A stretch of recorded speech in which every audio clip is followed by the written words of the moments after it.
PM ewo NDC headquarters dia na chese aye butu ewo ho a chese enya asem ketwa ni na NSA Flagbearer chese omu betina so kwa omu hwe enhwehwe omoni omu be pray for position o ko PM ewo NDC party omu pray for the obe lead NDC for 2028 na so far entiya yenya chese sese ejina Haruna Idrisu ene chese Aseidu Nketia ho na chese omumienu ena so far omu pretty gidigidi a chese amanfo analysis ene omu data collections a omaye no so far omu ayi omu ti Aseidu Nketia atofo sin jubilate okujeto ablakwa zenato rollins ene chese Haruna Idrisu abusia. So far, omo chese data analysis ne chese sese idea ejina Aseidu Nketia ene Haruna Idrisu but omo ne say Aseidu Nketia ena belidi NDC no now 2028 no omo akopre state na yenje ensem ni chemu bi beyond the age. No, you see, you have to connect with the people. You are governing, right? The people are around 44 years of age and below. Your thinking, your mindset must reflect them. That's what they want to tell you. You must be able to connect to them and understand them better. The older you are, the less likely you can understand what these guys are thinking. Really? Yes. Okay, so let's look at the ages. Let's put this on the screen right now, because you see, all these persons have gone beyond the definition of the youth or the young leader that you're talking about. Okay, because for instance, Aseidu Nketia, let's say for the NDC, these are the top runners. The last poll that you did, this is what was the outcome, isn't it? Yes. That Haruna Idrisu, based on the people that you polled, 27% of them said that they prefer Haruna Idrisu as the flag bearer for the NDC. 26% Aseidu Nketia, 22% Dr. Kasiela Tofosin, Julius Debra follows in that order. Honorable Samuel Okujeto Ablakwa and Dr. Zaneto Ajiman Rollins. Look at least the first four, the ages of the first four top runners. Haruna Idrisu, 55, 56 years. Aseidu Nketia, you see, 68. Thereabout. Aseidu Nketia is 68 years. And Dr. Kasiela Tofosin is the youngest among them in terms of the ages. 47. He's 47, turning 48. Then Julius Debra, 59 years of age as well. Same age with Dr. Mahmoud Bawumia. Look at the MPP. Dr. Mahmoud Bawumia, 59, is almost equivalent to the percentage that you got in there. Kennedy Japan, it's about, he's beyond his 60s. No, he's 65. 65 years. Then Diane Champong, 52 years. You also have Dr. Aseidu Nketia beyond his 60s. So, based on the ages of the front runners of both the MPP and the NDC, they don't fit this definition that you're talking about. No, I didn't define what age bracket they mean by young. But we're talking about young. We know what we mean. No, it depends on whether. Remember, the definition of young people in MPP was rejected from 44. As they want to bring it down to 40 years for 45. Precisely. It was rejected by the delegate. Good. So, look, I would say, I don't want to speculate, but I'll go back to the public and ask them what range of age are they looking at in terms of young. Look, but the trick is that add the numbers for the young people and see what that amounts to. Who's younger here? Probably this guy, Brian Champo.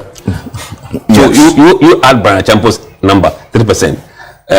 Patrick Bawumia, 4%, 7%. Add that to Bawumia, probably he's probably the third youngest, right? Yes. What do you get? In the third youngest. What do you get? Most of the voters are picking these younger people. 63. Yeah. Yes, the percentage. So 60, 63. So the share of vote of the younger people, outnumber those of the share of the older people. Go to the NDC one, you do the same thing you see. Okay, let's look at the NDC one. Yes. Right. So if you are adding, look, Zenato 4 plus Ablakwa 8. 12. You get 12. Plus Atufosin, 22. That's 36. You add 34. Add that to the next young one, 27. What do you get?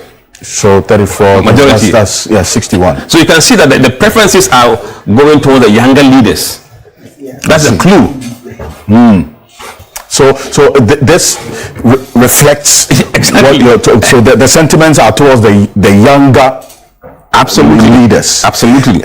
You see, but that's where, you know, I'll still have you go back and you draw down the data. When you add the vote of the younger people in MPP, it was around 63%. Yes, let's look at that. Now, I think what must be, if you add this one, 56. So that's Bamian 56 plus 3 plus 4. That's Patrick Boama and Brian Champong. 63. Right. Yes. If that of NDC is 61. Yes. So the share of the younger people's vote for MPP is 63, and that of NDC 61. And proportion of people who said they want young people, how about, what is that? 64%. 64%. Look at that. That's it. That's 64%. It's what fits in. but you see, that's why then I was asking the question about what exactly is the real differentiator that would let respondents be attracted to the demand for a young leader in age as against a young leader in policy thinking, disposition, orientation. So because those are two different things. Somebody can be really old, but the policies can be youthful. That's a bit of research. We've given you a clue. Someone can pick up from where we left and then go further and probe. Well, one person whose sentiments still towards this, what you have just captured here, is joining us in the studio. Martin Pebo is a private legal practitioner. He's a leader of the Kobe Reloaded demonstration and also regular here on Key Point. Martin Pebo, good morning. Thank you for joining us. Good morning, Mr. Kasi. This reflects your sentiments, doesn't it? It's heartwarming to see that majority of our people agree that we should have younger leaders. They've had their chance and so they've done their bit, so they need to sit aside and then let's also take over. This is our time. Yes, it's our time to take. I mean, the experiences they can advise from the sidelines, except that you know, when I look at it, 64, that's very strong. But to be honest, you know, we're learning. You know, we can't always say everything we say is cast in stone. Except that I've been wondering that when it comes to 2028, that this particular race, because of Aseidu Nketia, you know, because he's been in the trenches for long, you see that I've not been able to forcefully say that the 63-year, I have given that maximum age to 63. I'm not able to say it forcefully for 2028 because I see that actually the grassroots people, the man is worked in the trenches, so it looks like maybe he'll be the last exception. Then, so you see that every time I keep saying 2032, it won't happen. 2032, it won't happen.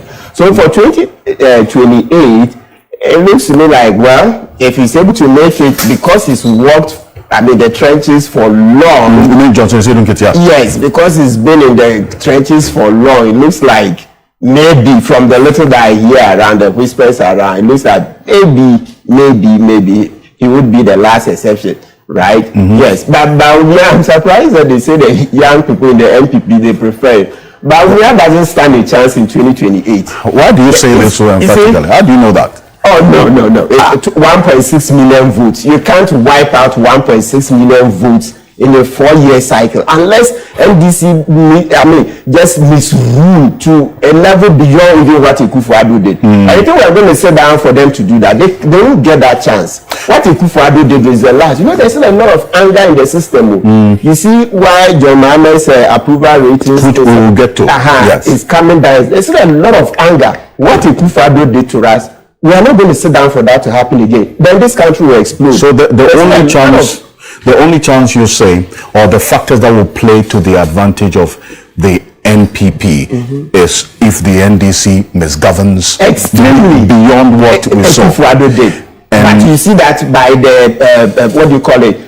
Statistics, okay, the track record, JM's administration has always been better than Akufo-Addo. For 8 years, Akufo-Addo couldn't beat JM 1 year on the corruption fight. When it comes to press freedom, it was 2018, the one we held the World Press Freedom year. That was the year that Akufo-Addo did well, but it didn't even match JM's highest. So, long story short, press freedom, JM is better than Akufo-Addo. When it comes to economy, JM is better, etc. Right? Democracy, JM is better. So based on the records, if JM just goes a little bit beyond what he did the last time, his administration will be better than Akufo-Addo. And then you see, the main thing is that the citizenry have changed.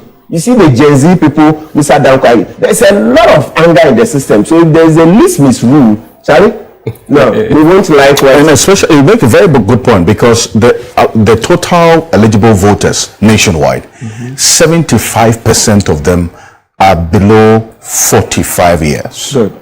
So these are people who are then in the middle or upper class. They've experienced the real impact of the economy over the period. A number of them have been hit in many ways by the economic situation, the government.